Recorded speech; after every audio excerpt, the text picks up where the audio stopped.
Okay, so we're here with Steve Price-Thomas and Duncan Green and someone trying to get hold of us. And I'm going to ask a few questions. So, what are your feelings about national influencing and when in Oxfam? Well, I'll go first then. I think that national influencing is absolutely central if Oxfam is going to work with others to achieve our ambitions, to change the world, to make it fairer, more equitable, more just, to work with others to eliminate poverty. And I think we're over-invested at the global level and under-invested working at the national level. And supporting partners and supporting our teams to be really effective national influencers is really, really essential. And your team is a crucial part of that. To which I would add that I hope that influencing is not going to be reduced back to advocacy in people's minds. Sure. So influencing should be everything we do should be influencing, and there'll be a spectrum between influencing through a lot of service delivery and influencing through a lot of advocacy, and there are all kinds of influencing. We need to get good at choosing the right kind of influencing for the right context and the right issue. So I hope that will be part of it, because what I already see in Oxfam House is influencing becoming a synonym for advocacy, and that is a very dangerous development.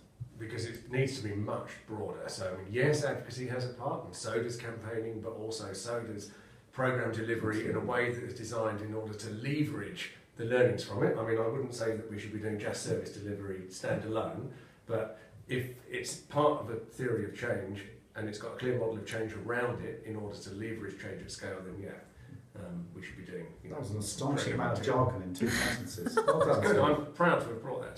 That was good. Hats off. Absolutely. So then, I hope you understood something, because I didn't understand any of that, but I'm sure it was very good. And what do you think is working well around the WIN agenda and national influencing? And what do you think could be better? I'm not terribly familiar with it. What I see is a very good direction of travel from what I see sort of 10 years ago when I first came into Oxfam, which was far too global. It was Make Poverty History, it was global campaigns, which actually meant campaigns decided in Oxford and then just dispatched to countries to do.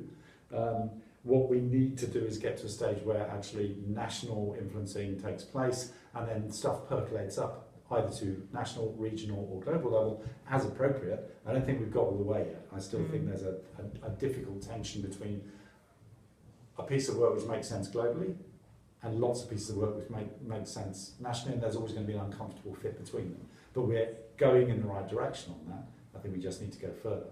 And I agree with that. And I think that we're kind of halfway there, because the review of the Oxfam country strategies, which took place last year, showed that just about every country strategy, with the exception of North Korea, for probably obvious reasons, has an ambition to influence policy and practice that affects people living in poverty. But then that needs to be translated actually into action, whether that's through, in the way that programs are designed, in the way that projects are designed, in the way that we're interacting with partners, and what we're actually doing. So if you like, the framework, I think, is there now, but there's still some work to do to actually make it really happen. And again, that's where your team is crucial to work with our staff and work with partners as we travel along that road. Okay. And I think to do that well, we actually need to be different people to the way we were in the past. If I can have a quick commercial, I've just finished a book called How Change Happens, which comes out in October. And the argument of that is we have to actually think in different ways. Yeah. We have to be much more curious about the wider system outside Oxfam, outside the NGO sector. We have to be much more realistic and humble about what activists can achieve and how much change is actually not driven by activists. And what we know, I don't know, right? Yeah. I don't think we have. Absolutely. So we need to be very different and get away from the traditional sort of weird combination of arrogance and fragility of the activist to actually embracing the system and understanding it and loving it, learning to dance with the system is a quote I like, and then thinking about what we can do. And what do you think specifically within our team, do you think our role and our contribution might be? Well, I think that, Oxfam is changing, and that means that, your team needs to change with that. And I think much less of the kind of fly-in, fly-out way of doing business, much more long-term accompaniment, much more supporting our partners and staff to learn from each other, because there is a colossal amount of knowledge already, in country programs and with partners. And I think a role for your team is to facilitate the exchange of knowledge and be kind of knowledge brokers, if you like. There's another phrase for Duncan. Excellent. I'm collecting them. Absolutely. There's your video. Here we come. And to facilitate that exchange rather than to be kind of the experts. And I know that's something which your team members have aspired to, but sometimes our structures, I think, make that difficult. So moving to a much more Southern-centric model where where we're not bringing in expertise from outside, but enabling people to learn from each other. But if I can just push back a little on that one.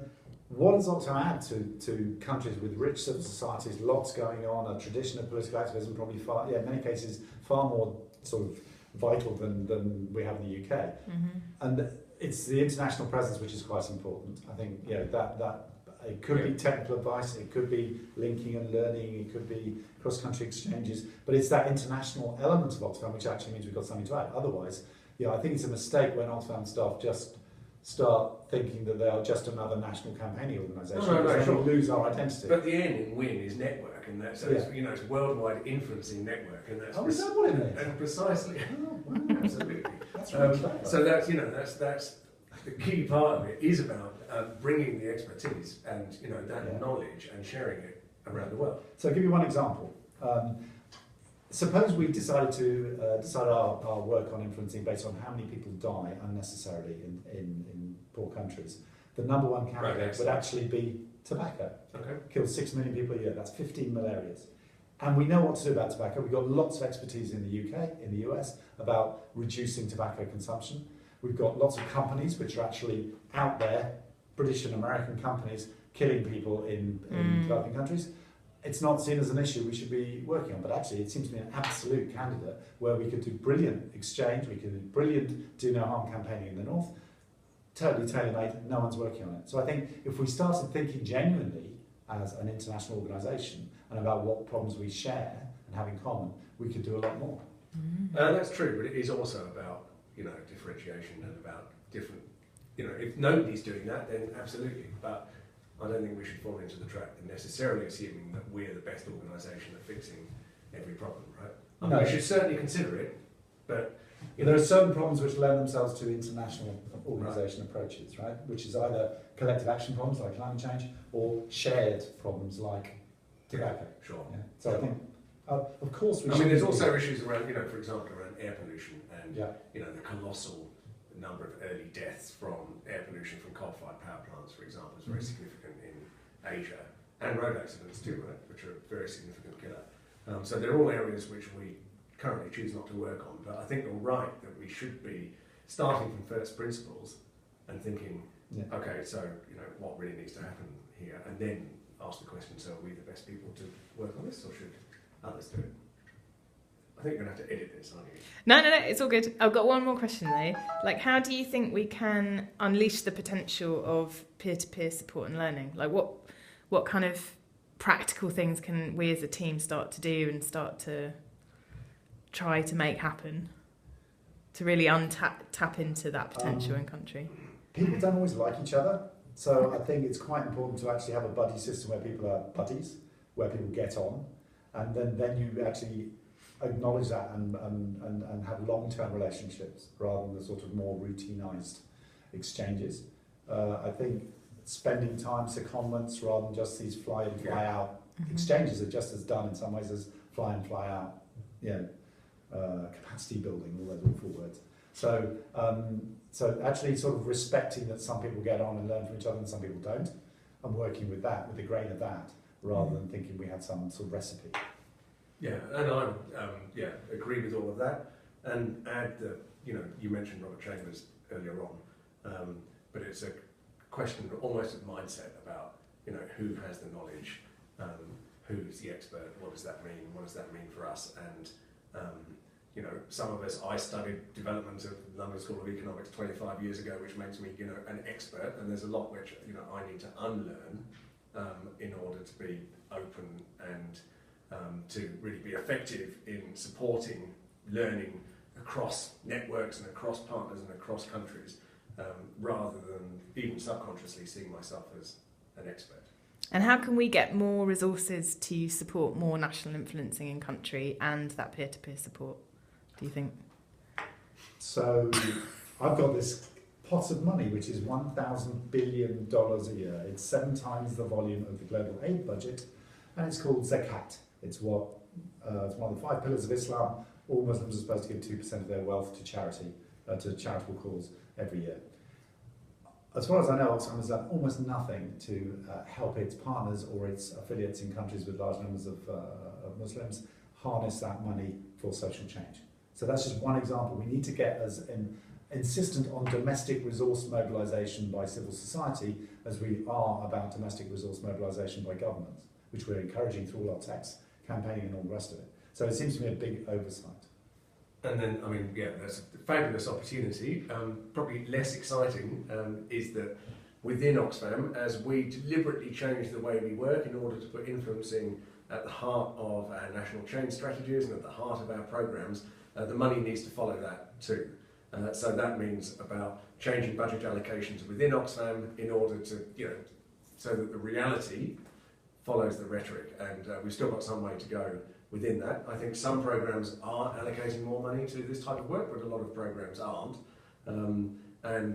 That I think needs to change. So that's, there's a smaller amount of money. It's less exciting than Duncan's idea, but it is also, it should be relatively easy for us to do quickly. But there's a hard reality there, which is power follows money.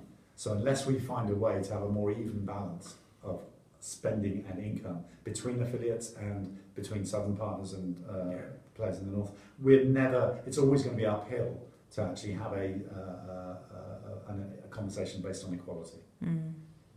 And any other final words of encouragement or advice? You're doing absolutely fantastic stuff. You are who Oxfam is going to be if we get this right.